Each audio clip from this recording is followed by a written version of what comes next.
بسم اللہ الرحمن الرحیم التاسع الوضع شخصی و نوعی۔ اصول فقہ کے مقدمے میں آغا مظفر نے 14 ابحاث بیان کرنے کا وعدہ کیا تھا۔ ان 14 ابحاث میں سے 9واں بحث ہے، تو یہ 9واں بحث تک جو گفتگو ہے وہ وضع کے بارے میں ہے۔ تو شروع میں وضع کی تقسیمات جب شروع ہو چکا ہے، اس وقت بتایا تھا وضع کو 3 لحاظ سے تقسیم کیا جائے گا۔ وضع ایک تقسیم میں واضع کے لحاظ سے تقسیم کیا گیا، وضع کرنے والے کے لحاظ سے 2 اقسام بنایا تھا، وضع تعینی اور تعینی۔ یہ 2 اقسام کس لحاظ سے بنایا؟ واضع کے اعتبار سے۔ اگر واضح شخص معین ہو تو اس کو کیا کہتے تھے؟ وضع تعینی۔ اگر واضح ایک گروہ ہو، ایک گروہ نے کسی لفظ کو استعمال کیا اور کثرت استعمال کی وجہ سے کسی معنی میں معین ہو گیا، اس کو کہا وضع تعینی۔ یہ پہلی تقسیم ہے۔ دوسری تقسیم معنی موصولہ کے اعتبار سے ہوتی تھی، اور اس تقسیم میں وضع کے 4 اقسام بن گئے تھے۔ 4 اقسام میں سے 3 اقسام ممکن تھا، ایک قسم جو ہے محال ہو گیا تھا۔ یہ بھی پہلے پڑھا ہے۔ آج وضع کی تیسری تقسیم ہے، اور یہ تقسیم لفظ موضوع کے لحاظ سے ہے۔ لفظ کے لحاظ سے وضع کی 2 اقسام ہے، وضع شخصی اور وضع نوعی۔ بس از لحاظ لفظ موضوع تو وضع کی تقسیم کا خلاصہ 3 ہو گیا نا۔ ایک دفعہ واضح کے لحاظ سے تقسیم، ایک دفعہ معنی موصولہ کے لحاظ سے تقسیم، تیسری تقسیم کیا ہو گئی ہے؟ معنی لفظ موضوع کے لحاظ سے، معنی نہیں، لفظ کے لحاظ سے تقسیم ہے۔ لفظ کو موضوع کہا جائے گا۔ موضوع، لفظ موضوع جو وضع شدہ لفظ ہے، اس کو مد نظر رکھتے ہوئے وضع کے 2 اقسام بنتے ہیں، وضع شخصی اور وضع نوعی۔ اب اس تقسیم کی بنیاد کیا ہے؟ تو کہتے ہیں بنیاد دوسری تقسیم میں بتایا ہے، یعنی تقسیم دوم معنی موصولہ کے گفتگو میں صاحب کتاب نے بتایا تھا کہ جب انسان کسی معنی کے لیے لفظ وضع کرنا چاہتا ہے تو 2 چیزوں کا تصور کرنا ضروری ہے۔ ایک لفظ کو تصور کرنا چاہے، دوسرا معنی کو تصور کرنا چاہیے۔ جب انسان لفظ تصور نہ کرے تو کیا وضع کرے گا؟ وضع کرنے کے لیے کوئی لفظ تو ہونا چاہیے نا انسان کے ذہن میں۔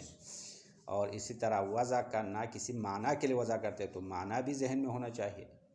تو جو بھی وضع ہو، جہاں پہ وضع کرنا چاہتے ہیں، پہلا معنی ذہن میں لانا چاہے، دوسری مرتبہ لفظ ذہن میں لانا چاہے۔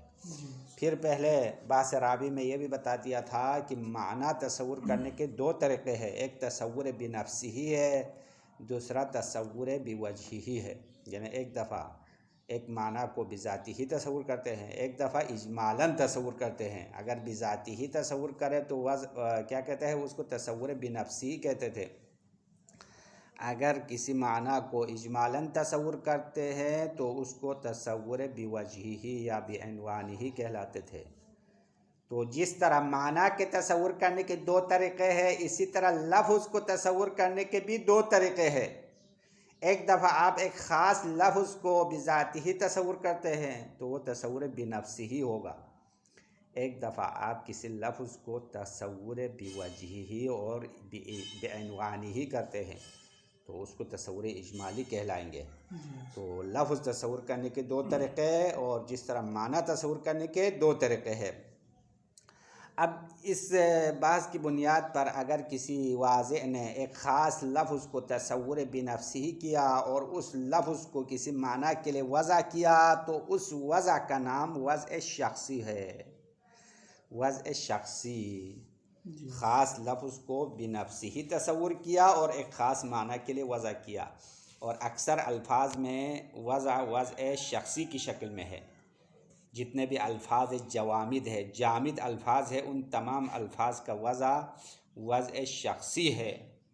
اعلام شخصیہ، لوگوں کا نام، چیزوں کا نام کیا ہے؟ وضع شخصی کے طور پر ہے، وضع شخصی ہے۔ اور وضع نوعی، جس میں لفظ بذاتی ہی تصور نہیں کرتے بلکہ بعنوانی ہی اور باجمالی تصور کرتے ہیں. وہ اس کی مثال صاحب کتاب نے دیا ہے ہیئات اور مشتقات کی مثال ہے. کیونکہ جامد تو ایک ہی وضع ہے، جامد وضع شخصی کی شکل میں ہے اور اس کے لیے کوئی ہیئت نہیں ہے، ہیئت کے لیے کوئی الگ وضع نہیں ہے. مثال لفظ زید آپ نے اپنے بیٹے کے لیے وضع کیا تو یہ وضع شخصی ہے. تو لفظ زا یا دال یہ مادہ ہے اور یہ لفظ جامد ہے، شخص کا نام بنا دیا. اما مشتقات میں دو وضع ہے، ایک وضع شخصی کی شکل میں ہے، وہ اس کا مادہ ہے، اور اس کے ساتھ جو ہے ہیئت اور اس کی شکل یا صرف کے اصطلاح میں صیغہ کہلاتے ہیں. تو اس مشتق کے صیغے کے لیے الگ وضع ہے. بطور مثال لفظ ضربہ، ضربہ اس میں دو وضع ہے، ایک وضع شخصی ہے وہ ذات را با اس کا مادہ ہے. مادہ ضرب کیا ہے؟ وضع شخصی ہے جو معنی مارنے کے لیے وضع کیا ہے. اما جب آپ ذات را با کو ایک خاص شکل میں لاتے ہیں، ذارا با تینوں حروف کو فتحہ دیتے ہیں، فا عین لام تینوں کو فتحہ دے کر ایک خاص شکل میں لاتے ہیں، تو اس شکل اور اس ہیئت کے لیے الگ وضع ہے. تو ہیئت ضربہ کی جو وضع ہے وہ وضع نوعی ہے، کیونکہ ہیئت مادے کے بغیر قابل تصور نہیں ہے. کوئی بھی ہیئت ہو اس کے لیے مادہ ہونا چاہے، مادے کے ضمن میں تصور ہوتے ہیں. ہیئت کا معنی وہی شکل ہے. تو جو بھی شکل ہے وہ شکل اعراض میں سے ہے. اعراض کے لیے موضوع ہونا چاہیے. جب آپ کسی مکان کی شکل بناتے ہیں تو آپ اپنے ذہن میں تصور کر سکتے ہیں، لیکن جب باہر دنیا میں جو ہے شکل ہونے کے لیے خود پہلے مکان بنانا پڑے گا، پھر مکان کی ایک شکل بن جائے گی نا. مکان کے بغیر کوئی شکل بنتی ہے کیا؟ نہیں بنتی ہے. تو جو بھی ہیئت ہو اس ہیئت کے لیے مادہ ہونا ضروری ہے. اسی طرح الفاظ کی ہیئت کے لیے بھی مادہ ہونا چاہیے، مواد ہونا چاہیے، حروف ہونا چاہیے. حروف کو ملا کے ہیئت بناتے ہیں. تو جب آپ مواد کو دیکھتے ہیں دنیا میں، تو دنیا میں مواد بہت زیادہ ہے، مواد کی کوئی حد و حساب نہیں ہے. تو ہر مادے کے لیے ہر مادہ الگ الگ شکل میں رکھ کر وضع کرنا انسان کی بس کی بات نہیں ہے. اسی لیے ایک مادے کی ضمن میں ایک شکل بناتے ہیں، اس کے بعد اس شکل میں جو بھی الفاظ جو بھی مادہ آئے گا وہ فلان معنی کے لیے وضع ہوگا. اس طرح انسان فتویٰ دیتے ہیں یا واضح جو ہے وضع کا اعلان کرتے ہیں. اس کو کہتے ہیں وضع نوعی. یہاں پہ مثال دیا، بطور مثال ہیئت فعلہ، فا عین لام کی شکل میں لایا. اس کے بعد واضح نے کہا جو بھی فعلہ کے وزن پر آئے گا وہ سب فعل ماضی کے لیے وضع ہو گیا. تو فا عین لام کے مادے میں ایک دفعہ شکل لایا تو فعلہ کے جو بھی اوزان ہے وہ انسان کے ذہن میں تصور اجمالی ہوگا. فعلہ کے وزن پر دوسرے جو مادے ہیں وہ بھی اس شکل میں آئے گا. مثلا کتبہ ہے، ضربہ ہے، منع ہے، یہ جتنے بھی اس وزن پر آئے گا وہ سب فعل ماضی کے لیے وضع ہو جائے گا. اسی طرح آپ فعل مضارع کے لیے وزن اور ہیئت وضع کرنا چاہتے ہیں تو یفعلو کے مادے میں یفعلو کا وزن بنائے گا اور اس کے بعد کہے گا جو بھی یفعلو کے وزن پر آئے گا وہ فعل مضارع کے لیے ہوگا. یہ وضع ہے وضع نوعی. اسی طرح آپ فاعلن کا وزن پہلے بناتے ہیں، فاعل لام کے ضمن میں ایک ہیئت بناتے تھے. اس کے بعد کہتے ہیں بھائی جو بھی فاعلن کے وزن پر ہوگا وہ اس میں فاعل کے صیغہ بن جائے گا، فاعل کا معنی دے گا، فاعل فعل انجام دینے والے کا معنی دے گا. تو جتنے بھی مشتقات ہیں ان تمام میں وضع کون سا ہے؟ وضع نوعی ہے. وضع نوعی ہیئات کا جو وضع ہے وہ وضع نوعی ہے، اور مشتقات کے مادے کا وضع وضع شخصی ہے. تو مشتقات ایک دفعہ فعل مشتق ہے، ایک دفعہ اسم مشتق ہے. تو فعل ہو اسم جو بھی ہو جو وزن رکھنے والا ہو، ان تمام کلمات میں ہیئت اور اس کے صیغے کا وضع وضع نوعی کہلاتے ہیں. بس یہ تقسیم یہاں تک مکمل ہو چکے ہے. اس کے بعد وضع المرکبات 10واں بحث ہے، وہ الگ اس کا خلاصہ بتائیں گے. ابھی اس کی عبارت پڑھ کے پھر آگے دیکھا جائے گا کہاں تک پڑھ سکتے ہیں. الوضع شخصی و نوعی. وضع کے تیسری تقسیم یعنی وضع لفظ موضوع کے لحاظ سے دو اقسام بنتے ہیں، وضع شخصی اور دوسرا وضع نوعی ہے۔ قد عرفت فی المبحث الرابع، بے شک آپ نے چوتھے بحث میں جان لیا، کیا جان لیا؟ انہ لا بد فی الوضع من تصور اللفظ والمعنی، بحث رابع میں آپ نے یہ بات جان لیا کہ وضع میں ضروری ہے لفظ اور معنی دونوں کو تصور کرے۔ جب آپ وضع کرنا چاہتے ہیں تو دو چیزوں کا تصور کرنا ضروری ہے، ایک لفظ تصور کرنا چاہے، دوسرا معنی تصور کرنا چاہے۔ وعرفت ہناکا، اور آپ نے وہاں پہ جان لیا، ان المعنی تارۃ یتصورہ الواضع بنفسہ، بے شک واضح ایک دفعہ معنی کو بنفسہ ہی تصور کر لیتا ہے، وَأُخْرَى بِوَجْهِهِ وَعِنْوَانِهِ، اور دوسری مرتبہ واضح معنی کو بوجہہ اور عنوانہ تصور کرتا ہے۔ عنوانہ کا مطلب ہے اجمالاً تصور کرتا ہے۔ معنی تصور کرنے کے دو طریقے ہیں، یہ پہلے پڑھا ہے، حوالہ دے رہے، وہ اسی وجہ سے وضع کے چار اقسام بتائے تھے نا، وضع عام موضوع عام، وضع خاص موضوع خاص، پھر وضع خاص موضوع عام، یہ چار بنائے تھے۔ وہ معنی کے تصور کرنے کے لحاظ سے تھا، ایک دفعہ معنی بنفسی ہی تصور ہوتا ہے، ایک دفعہ بوجہ ہی تصور کر لیتے ہیں۔ پھر معنی موضوعہ یا کلی ہے یا جزئی ہے، تو ان تمام صورتوں کو ملا کے چار بناتے تھے، ان میں سے چوتھی صورت جو ہے محال، باقی تین صورتیں ممکن والی صورتیں تھیں، یہ تمام مبحث رابع میں بیان ہو چکا ہے۔ تو یہ تو پہلے آپ نے جان لیا۔ فاعرب ہونا، بس یہاں پہ جان لو، اب جو جاننے کی بات ہے وہ ادھر ہے، ان اللفظ ایضاً کذالک، بے شک لفظ بھی ایسا ہی ہے۔ جس طرح معنی تصور کرنے کے دو طریقے ہیں، لفظ کو تصور کرنے کا بھی دو طریقہ ہے۔ ربما یتصور الواضع بنفسہ،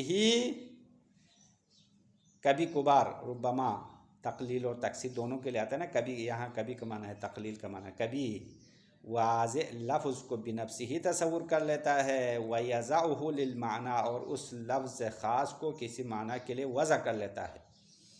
کما هو الغالب فی الالفاظ، جیسا کہ اسی طرح وضع کرنا غالب الفاظ میں پایا جاتا ہے، اکثر الفاظ میں وضع شخصی ہے، خاص لفظ کو ذہن میں لا کر خاص معنی کے لیے وضع کر لیتا ہے۔ فَيُسَمَّى الْوَضْعُ حِينَئِذٍ شَخْصِيًّا، تو اس وقت وضع کو وضع شخصی نام رکھا جائے گا، وضع شخصی کہلائے گا۔ بس وضع شخصی کا مطلب تو واضح ہو گیا ہوگا کہ خاص لفظ کو بنفسہ ہی تصور کر کے خاص معنی کے لیے وضع کرنا، یہ ہے وضع شخصی، یہ تو واضح ہے۔ اما وضع نوعی تھوڑا پیچیدہ ہے، اس لیے صاحب کتاب نے اس کی تفصیلات زیادہ دیا۔ وَرُبَّمَا يَتَصَوَّرُهُ بِوَجْهِهِ وَعِنْوَانِهِ، اور کبھی واضح لفظ کو بوجہ اور عنوانہ تصور کر لیتا ہے، یعنی بنفسہ ہی تصور نہیں کرے گا بلکہ اجمالاً تصور کرے گا۔ فَيُسَمَّى الْوَضْعُ نَوْعِيًّا، اس وقت وضع کو وضع نوعی کہلائے گا، وضع نوعی کہتے ہیں۔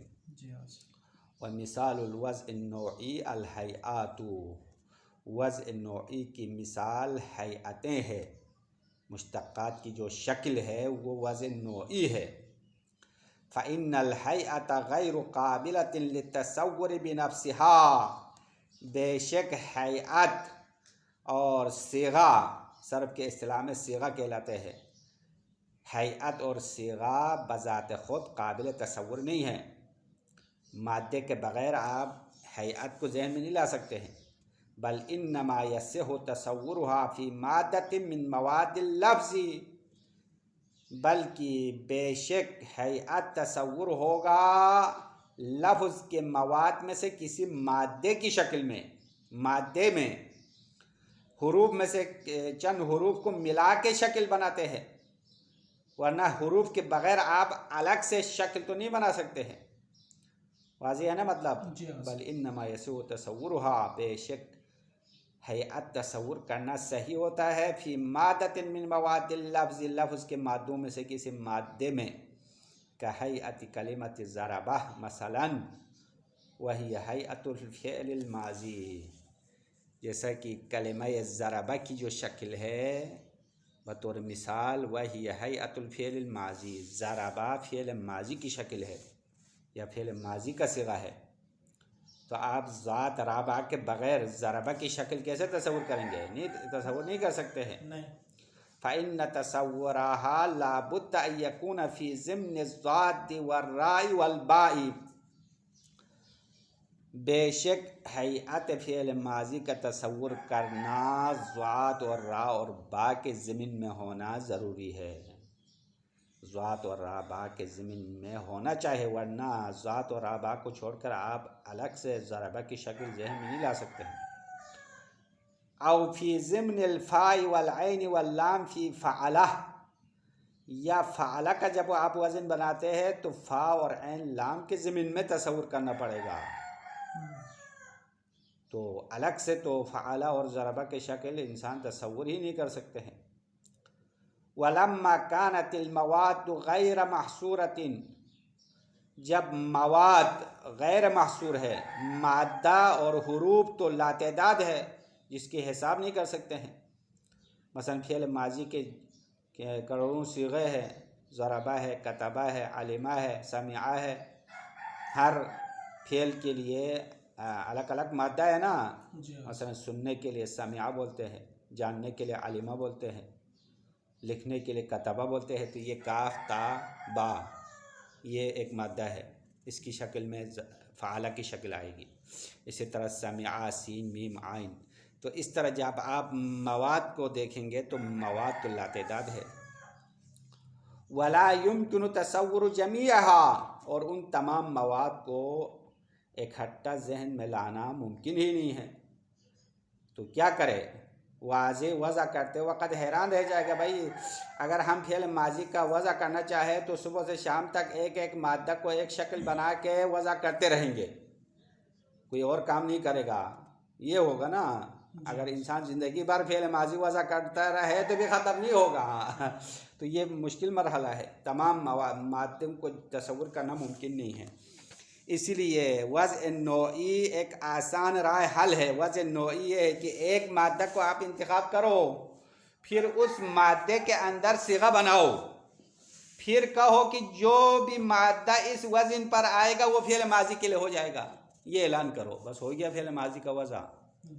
اسی طرح آپ فعل مضارع کا صیغہ بنانا چاہتے ہیں تو فعل مضارع یفعلو کا وزن بناؤ فا عین لام کی شکل میں، پھر کہو جو بھی یفعلو کا وزن آئے گا وہ سب فعل مضارع کے لیے ہوگا، یہ اعلان ہوگا، تو یہ وضع نوعی ہوگا۔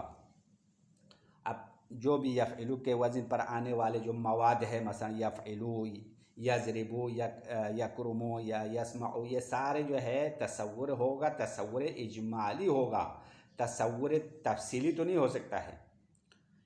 بس ایک کوڈ بنا دیا، یعنی آج کل کے اصطلاح میں ایک نشانی رکھا، اس نشانی کے مطابق جو آئے گا وہ سب اس معنی کے لیے وضع ہوگا۔ جس طرح کارخانوں میں چیزیں بناتے وقت ایک سانچہ پہلے بناتے ہیں، پھر اس کے اندر چیزیں ڈالتے ہیں، مادہ ڈالتے ہیں، تو اس سانچے کے مطابق خود بخود بنتا جائے گا نا، پھر دوبارہ ہر ایک کے لیے الگ سانچہ بنانے کی ضرورت تو نہیں ہے نا۔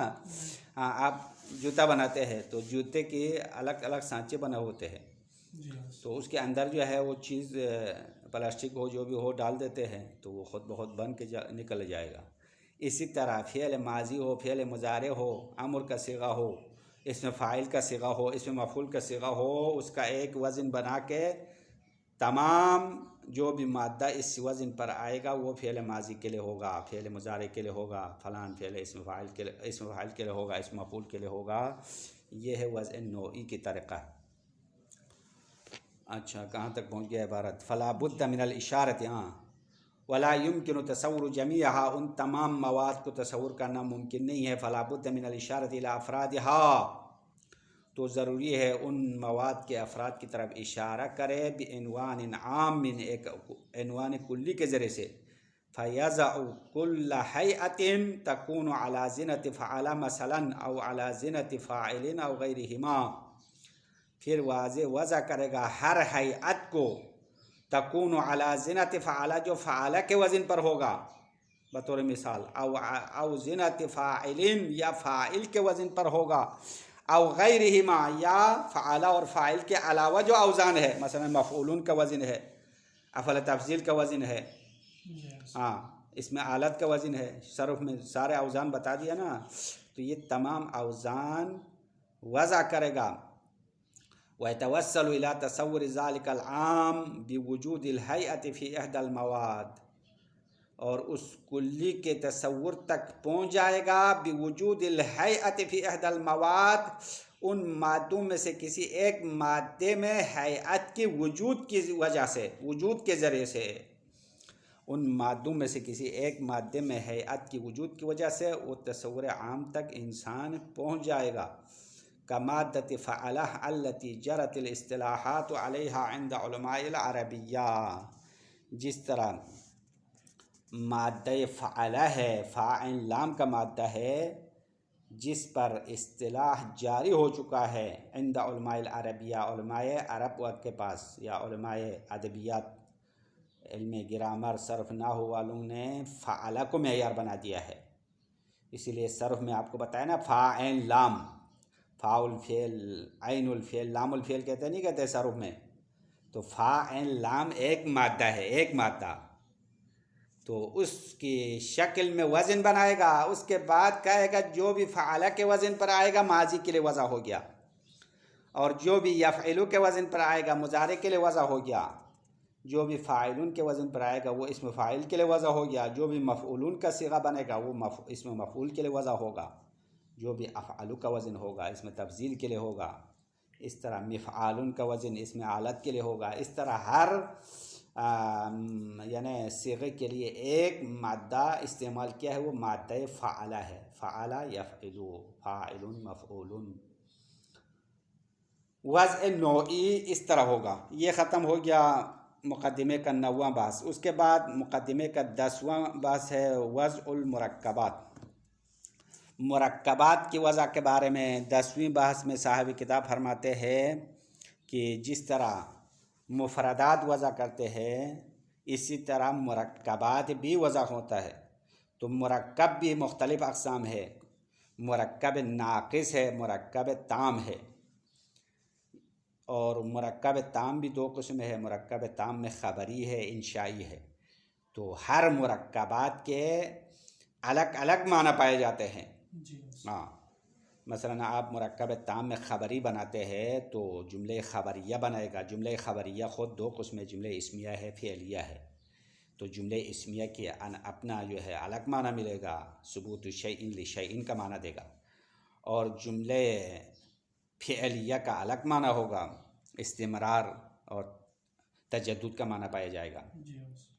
اسی طرح مرکبات ناقص میں اپنا مضاف الیہ ہو، صفت موصوف ہو تو مرکب کرنے کے بعد اس کا الگ معنی پایا جائے گا۔ تو صاحب کتاب کہتے ہیں کہ مرکبات میں 2 وضع یقینی ہے، 2 قسم کا وضع مرکبات میں یقینی ہے۔ ایک تو مفردات کا وضع ہے الگ، مفردات کو مادے کے لحاظ سے الگ وضع کرتے ہیں، ہیئات کے لحاظ سے الگ وضع ہوتے ہیں، یہ ایک وضع۔ اس کے بعد ان مفردات کو ملا کے جملہ بناتے ہیں، یا مرکب تام بناتے ہیں یا مرکب ناقص بناتے ہیں۔ تو مرکب تام اور ناقص بنانے کے بعد اس کا بھی الگ معنی کے لیے وضع ہوتا ہے۔ اما یہاں پہ جو محل گفتگو ہے وہ تیسرے وضع کے بارے میں ہے۔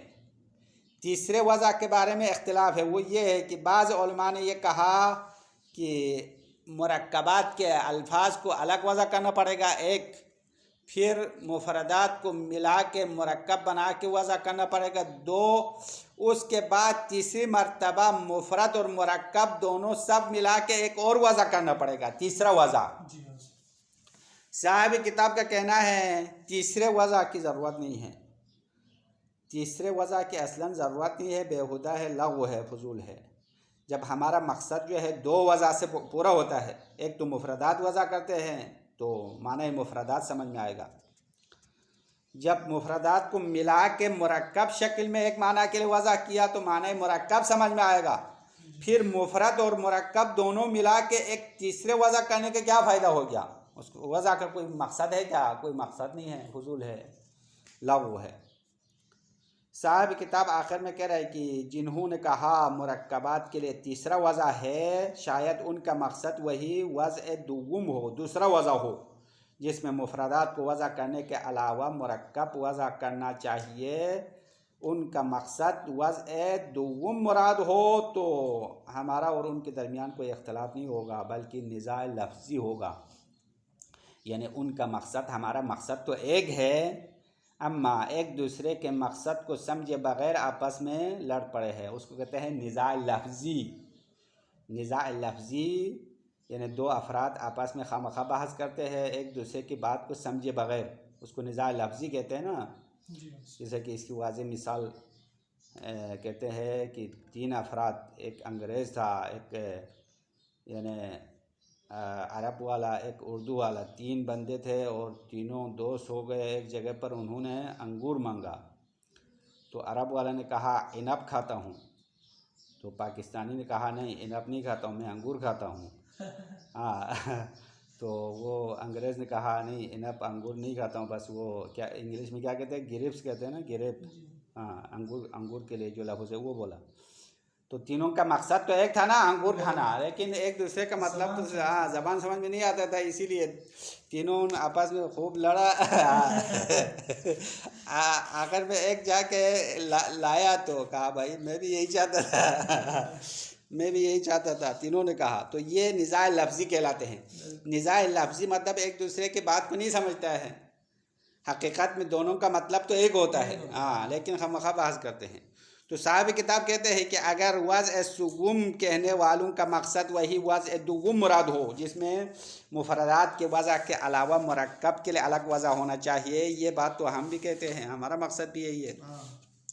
اما اگر آپ یہ کہے کہ مفردات کو الگ وضع کیا، پھر مرکب وضع کیا، پھر دوبارہ مفرد اور مرکب ملا کے ایک اور وضع کرنا مقصد ہے، تو یہ تو غلط ہے، کیونکہ اس کی ضرورت ہی نہیں ہے.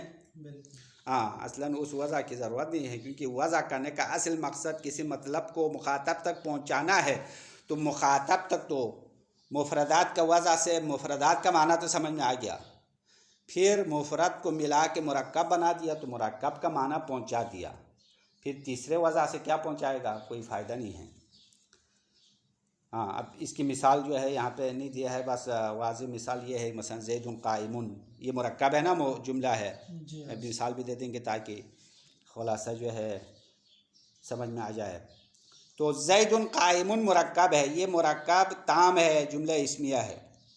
تو اس میں کتنے وضع ہے، دو وضع تو یقینی ہے. ایک وضع یہ ہے زید الگ وضع کیا وضع شخصی کے طور پر، قائم وضع کیا وضع نوعی اور شخصی دونوں ہے اس میں قائمون میں، کیونکہ قائمون اس میں دو چیزیں ہیں، ایک مادہ بھی ہے ایک ہیئت بھی ہے. تو قیام میں جو معنی مصدری ہے وہ مادے کا وضع ہے، وضع شخصی ہے. قائمون کا جو وزن ہے وہ اسم فاعل کا وزن ہے، وہ وضع نوعی ہے. تو زید الگ وضع کیا، قائمون اپنے معنی کے لیے وضع ہو گیا، یہ مفردات کا وضع. اس کے بعد زید اور قائم کو جب آپ ملا کے جملہ بناتے ہیں تو جملہ اسمیہ ہوگا، قیام کی نسبت زید کی طرف ہوگی، یعنی ثبوت شیء لشیء کا معنی دے گا، یعنی قیام زید کے لیے ثابت ہونا پتہ چلے گا، یہ وضع مرکب کہلائے گا. اب اس کے علاوہ زید اور قیام کو پھر ملا کے دوبارہ وضع کرنا چاہے تو صاحب کتاب کہہ رہے کہ یہ فضول ہے، بس پہلے دو وضع کافی ہوگا. زید اور قیام کو الگ وضع کیا مفرد کی شکل میں، پھر زید اور قیام کو ملا کے ایک وضع کیا، بس کام ختم ہو گیا نا. مزید اور وضع کی ضرورت ہے کیا؟ مزید اور وضع کی ضرورت نہیں ہے، بس اتنا دو وضع کافی ہے. مطلب واضح ہو گیا، زید قائم، زید کھڑا ہے، سننے والے کو سمجھ میں آیا. زید کہا تو اس آدمی کی شکل ذہن میں آئے گا، قائم کہا تو اس شخص کا قیام ذہن میں آئے گا. پھر زید قائم جب آپ کہیں گے تو وہ قیام زید کے لیے ہونا پتہ چلے گا، معنی مرکب یہ ہوگا، یعنی قیام تو مطلق کھڑا ہونا ہے، مطلق کھڑا ہونا مراد نہیں ہوگا، بلکہ زید قائم کہا تو مطلب کیا ہوگا، قیام زید کے لیے ثابت ہے. یہ مرکب کا وضع ہے. العاشر، 10واں بحث وضع المرکبات، مرکبات کے وضع کے بارے میں ہے. ثم الہیئۃ الموضوعۃ لمعنی، پھر وہ ہیئت جو کسی معنی کے لیے وضع کیا گیا ہے، تارتن تکون فی المفردات، کبھی وہ ہیئت مفردات میں ہوتی ہے، کہیئات المشتقات، جس طرح مشتقات کی ہیئت ہے، التی تقدمت الاشارۃ الیہا، مشتقات کی ہیئت کی طرف پہلے اشارہ گزر گیا۔ ابھی یعنی 9ویں بحث میں وضع نوعی میں ہیئات کے بارے میں بات ہو گئی ہے۔ وَأُخْرَى فِي الْمُرَكَّبَاتِ، کبھی ہیئات مرکبات میں ہوتی ہے، کالہیئۃ الترکیبیۃ بین المبتدأ والخبر، جس طرح مبتدا خبر کے درمیان ترکیب کی ہیئت ہے، مبتدا خبر کو ملائے تو بھی ایک جملے کی شکل بنتی ہے، ہیئت بنتی ہے۔ تو مبتدا خبر کی ہیئت ترکیبیہ کس معنی پر دلالت کرتا ہے؟ لِإِفَادَةِ حَمْلِ شَيْءٍ عَلَى شَيْءٍ، ایک چیز دوسری چیز پر حمل کرنے کا فائدہ دیتا ہے۔ ہاں، منطق میں تعریف کیا نا، ثبوت الشیء لشیء یا حمل الشیء لشیء، ایک ہی بات ہے کہ ایک چیز دوسری چیز کے لیے ثابت ہونا پتہ چلے گا۔ زید قائم کہا تو قیام زید کے لیے ثابت ہونا پتہ چلے گا۔ بس یہ ہیئت مرکبہ کا معنی ہے۔ یہ ایک مثال ہیئت کی، ہیئت ترکیبیہ کی۔ دوسری مثال دیتا ہے، وَكَهَيْئَةِ تَقْدِيمِ مَا حَقَّهُ التَّأْخِيرُ لِإِفَادَةِ الِاخْتِصَاصِ، اور جس کا حق مؤخر ہے اس کا مقدم کرنے کی ہیئت دلالت کرتی ہے اختصاص کے فائدہ دینے پر۔ مثال حصر کا فائدہ دیتا ہے نا، ایاک نعبد و ایاک نستعین، مثال دیتے ہیں عام طور پر، تو فقط آپ کی عبادت کرتے ہیں، فقط آپ سے مدد مانگتے ہیں، تو یہ فقط کا معنی کہاں سمجھ میں آیا؟ جو چیز مؤخر ہونا چاہے وہ مقدم لایا۔ مثلا مفعول، ایاک مفعول ہے تو مفعول آخر میں ہونا چاہے، مفعول کو مؤخر کرنے کے بجائے مقدم کرنے کی جو ہیئت ہے وہ دلالت کرتی ہے کہ یہ منحصر ہو گیا، عبادت اللہ کی ذات کے لیے منحصر، اور مدد لینا اللہ کی ذات سے منحصر ہونا پتہ چلے گا۔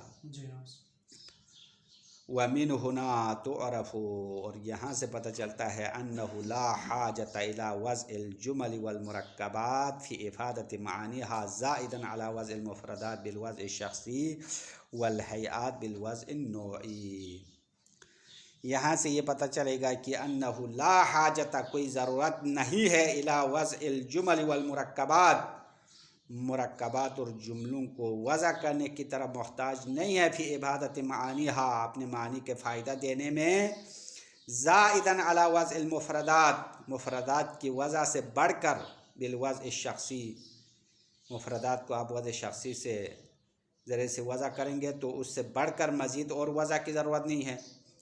والہیئات بالوضع النوعی، اور ہیئات کو وضع نوعی کے ذریعے سے وضع کرنے سے بڑھ کر کسی اور وضع کی ضرورت نہیں ہے۔ کما قیلا، جس طرح کہا گیا، یعنی بعض علماء کا کہنا ہے کہ مرکبات میں تیسرے وضع کی ضرورت ہے، تو صاحب کتاب کہتے ہیں نہیں، کوئی تیسرے وضع کی ضرورت نہیں ہے، بل ہوا لغو محض، بلکہ وہ تیسرا وضع لغو محض، خالص بیہودہ ہے، فضول ہے، تیسری مرتبہ وضع کرنے کی کوئی ضرورت نہیں ہے۔ وَلَعَلَّ مَنْ ذَهَبَ إِلَى وَضْعِهَا، شاید جو مرکبات کی وضع کے قائل ہو گئے ہیں، أَرَادَ بِهِ وَضْعَ الْهَيْئَاتِ التَّرْكِيبِيَّةِ، ان کا مراد یہ ہے کہ ہیئات ترکیبیہ کا وضع کرنا ہے، لل جملہ بِأَسْرِهَا بِمَوَاتِهَا وَهَيْئَاتِهَا، نہیں کہ ان کا مقصد جملے کو تماماً وضع کرے، بِأَسْرِهَا یعنی جمیعاً، پورا جملہ دوبارہ وضع کرے مادے کے ساتھ اور ہیئات کے ساتھ، زیادۃ علی وضع اجزائها، اجزاء کے وضع سے بڑھ کر دوبارہ مادہ اور ہیئات کو ملا کے مزید وضع کرے، تو یہ مراد نہیں ہے ان کا۔ تو فَيَعُودُ النِّزَاعُ حِينَئِذٍ لَفْظِيًّا، تو اگر ان کا مقصد یہ ہو تو یہ نزاع لفظی کی طرف پلٹ جائے گا، یعنی ہمارا مقصد ان کا مقصد ایک ہے لیکن ایک دوسرے کی بات کو سمجھے بغیر بحث کیا ہے۔ تو صاحب کتاب کا مقصد یہ ہے، آخری خلاصہ یہ بتاتے ہیں کہ مرکبات میں دو وضع ضروری ہے، ایک تو مفردات کو الگ وضع کرنا پڑے گا وضع شخصی کے ذریعے سے اور وضع نوعی کے ذریعے سے، پھر مرکب کرنے کے بعد دوسرے وضع کی ضرورت ہے تاکہ مرکب کا معنی سمجھ میں آئے پھر دوبارہ سرے سے مرکب اور مفرد کو ملا کے مزید وضع کرنے کی ضرورت نہیں ہے۔ اگر کسی نے یہ کہا ہے تیسرا وضع چاہیے تو وہ اس نے فضول کہا، اگر اس کے کہنے والوں کا مقصد وہی مقصد ہے جو ہم نے کہا تو ٹھیک ہے، ہم بھی مانتے ہیں، اور نزاع لفظی کہلائے گا۔ وصلی اللہ